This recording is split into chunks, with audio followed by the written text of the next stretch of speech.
Hello student, good morning. We are going to talk about class 6 English medium subject है हमारा social science. और हमारा जो chapter चल रहा है चैप्टर नंबर जो है हमारा 7 चल रहा है, ठीक है ना। चलिए इस 7 चैप्टर के हम क्वेश्चन आंसर देखते हैं, लॉन्ग आंसर टाइप क्वेश्चन। सबसे पहले what were the reason that led to emergence of 2 new religions in the 6th century BC, है ना। देखिए क्वेश्चंस कि क्या कारण है इसे, लेड मतलब नेतृत्व करना, है ना, कि दो नए धर्मों का उदय हुआ कब, 6 सेंचुरीज, 6वीं शताब्दी में, BC, है ना, बिफोर द कॉमन एरा। तो इसका आंसर हम देख सकते हैं,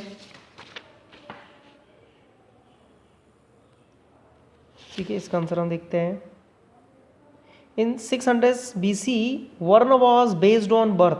देखिए जो वर्ण को किस पर बेस्ड माना था भाई, जन्म पे बेस्ड माना था। द 2 हायर वर्ण, दो सबसे बड़े वर्ण थे, ब्राह्मण और क्षत्रिय। Captured power, prestige and privilege. ये जो दो धर्म थे, ये ब्राह्मण और क्षत्रिय, है ना, ये काफ़ी पावरफुल हो गए थे और ये अपना अधिकार जमा रहे थे। द शूद्र सर्व्ड द हायर वर्ड्स, और जो जो शूद्र थे, जो छोटी जाति के थे, वो सेवा करते थे हायर वर्ण की। दिस वर्ण डिवाइड सोसाइटी, ये जो वर्ण थे ये सोसाइटी में, समाज में ये बटे हुए थे। Obviously generated tension as the Vedic rituals. Obviously, है ना, जाहिर है कि एक तरह का तनाव जो था वो वैदिक रिचुअल्स, है ना, जो रिचुअल्स मतलब रस्म रिवाज, ठीक है ना, तो काफ़ी तनाव पैदा हो गया था वैदिक, जो वैदिक रस्म रिवाज है उसमें, है ना। और ये काफ़ी कठोर हो गया था। रिगिड मतलब कठोर होना, काफ़ी हम कह सकते हैं कि काफ़ी कठोर तनाव, गहरा तनाव ये आ चुका था इस वैदिक रीति रिवाजों में। The agriculture economy was based on iron plug share. जो एग्रीकल्चर था, एग्रीकल्चर इकोनॉमी, ये बेस्ड थी किस पर, आयरन, ठीक है ना, आयरन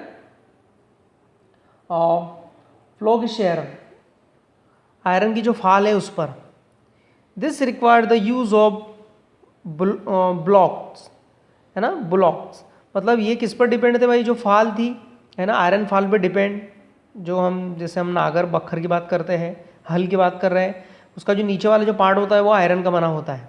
प्लग शेयर मतलब फाल होता है, और इसके खींचने के लिए बैलों की ज़रूरत पड़ती थी। On the other hand the Vedic practice of killing cattles for sacrifice were widely prevalent.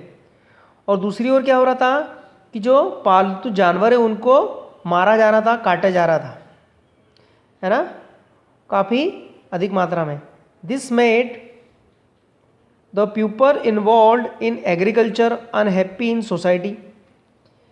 इस कारण से जो व्यक्ति, जो सोसाइटी में, समाज में जो नाखुश थे, वो एग्रीकल्चर में, खेती में वो इन्वॉल्व हो रहे थे। सो दे सॉट, ठीक है, सॉट की बात कर रहे हैं हम, सॉट मतलब मांगना, योजना बनाना।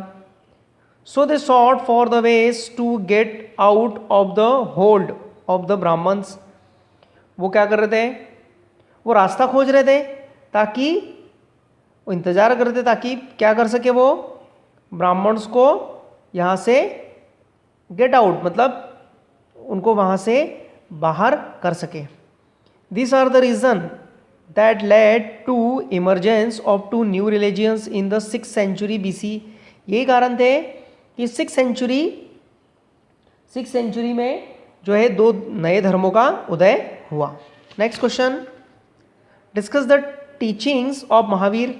महावीर की शिक्षा के बारे में वो पूछ रहा है अपने से, तो देख सकते हैं।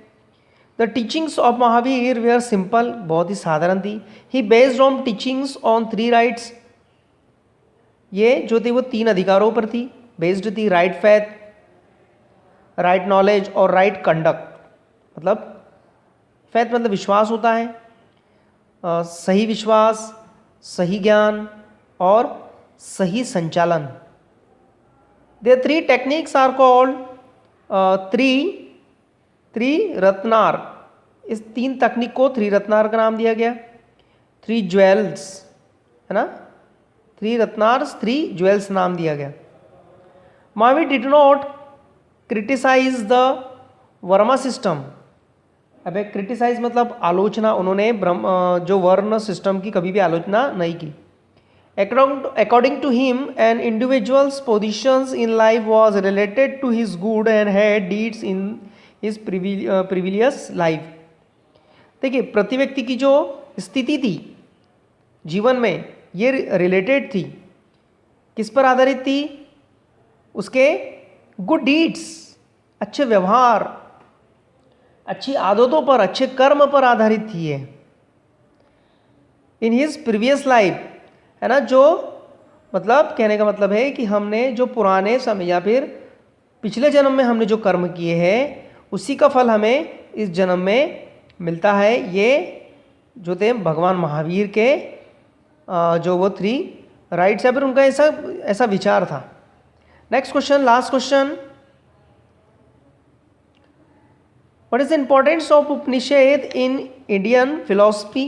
दर्शन शास्त्र, फिलोसफी जिसको नाम दिया गया है, उपनिषद के बारे में बता रहे हैं, देख सकते हैं। The Upanishads contain conversations between teachers and students. Conversation एक वार्तालाप होता है ना, ये टीचर और उसके विद्यार्थियों के बीच में होता है, शिक्षक और उसके विद्यार्थियों के बीच में। According to Upanishad the human body has a soul.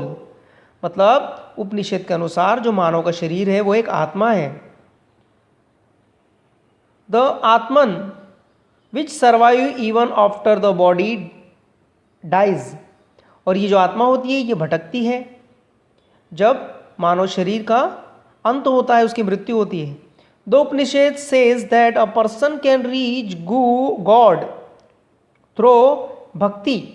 उपनिषद के अनुसार जो मनुष्य है वो भगवान तक कैसे पहुंच सकता है? उसकी भक्ति द्वारा। They taught the law of कर्म। टॉट मतलब सिखाता है, और ये क्या सिखाता है हमें? लॉ ऑफ कर्म, कर्म है ना, कर्म के नियम को सिखाता है। They said stress and practice of yoga and meditations for the healthy. इनके अनुसार ये कहता है कि अगर कोई मनुष्य तनाव में है तो वो योगा और मेडिटेशन से जो इस तनाव को दूर कर सकता है और स्वस्थ रह सकता है वो। Therefore we can say that Upanishads are very important in Indian philosophy. तो हम कह सकते हैं कि जो उपनिषद है वो क्या है? वो काफ़ी महत्वपूर्ण है भारतीय दर्शन शास्त्र में।